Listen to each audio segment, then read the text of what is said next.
বাংলাদেশের হয়ে খেলতে পারবেন সাবেক বিশ্বসেরা অলরাউন্ডার সাকিব আল হাসান।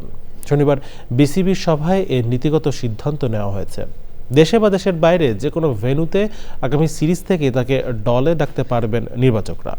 বিসিবি পরিচালনা পর্ষদের ৮ ঘন্টার বৈঠক শেষে শনিবার রাতে প্রেস ব্রিফিংয়ে এই সিদ্ধান্তের কথা জানান দুই পরিচালক। বিস্তারিত জানাচ্ছেন সানিয়াত তন্ময়। বাংলাদেশ নিরাপত্তা নিয়ে শঙ্কার কারণে ভারতে খেলতে না যাওয়ায় টি-20 বিশ্বকাপ থেকে বাদ পড়ার খবরের মধ্যেই নতুন আলোচনায় সাকিব আল হাসান।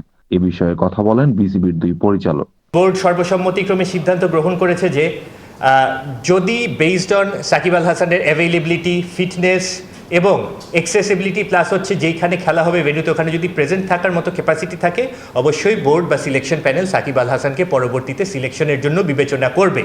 আর সাকিব আল হাসান যদি অন্যান্য গ্লোবাল যেই টুর্নামেন্টগুলোতে পার্টিসিপেট করতে পারবে, কারণ ওখানে বোর্ড এনওসি প্রোভাইড করবে।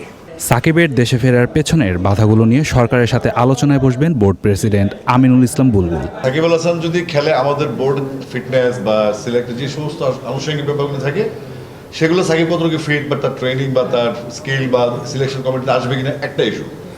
আর আমরা গভর্নমেন্টকে অলরেডি আমাদের প্রেসিডেন্টকে বলা হয়েছে এই বিষয়টা সরকারের সাথে যোগাযোগ করার ব্যাপারে।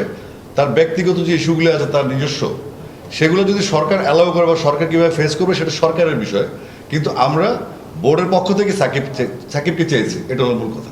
এ সময় উঠে আসে টি-20 বিশ্বকাপ প্রসঙ্গ। সরকারের আমাদের সিকিউরিটি রিপোর্ট প্লাস হচ্ছে আমাদের বোর্ডের বক্তব্য আপনি শুনেছেন যে বিশ্বকাপে ভারতে খেলা আমাদের জন্য সেফ না। যে এরপরে আমরা কি করব, আমরা আইসিসির বোর্ডের সিদ্ধান্তই মেনে নিয়েছি, যেহেতু আইসিসি বলেছেন যে আমরা খেলতে যেতে পারবো না বা শ্রীলঙ্কা আমাদের খেলা স্থানান্তর করতে পারবে না, সেই ক্ষেত্রে আমরা ভারতে যেয়ে আমরা খেলতে পারছি না, আমাদের স্ট্যান্স ওখানেই আছে। নতুন কেন্দ্রীয় চুক্তিতে 27 জন খেলোয়াড়কে অন্তর্ভুক্ত করা হবে বলেও জানানো হয় briefing. Saniyat Tanmoy, channel I, Dhaka.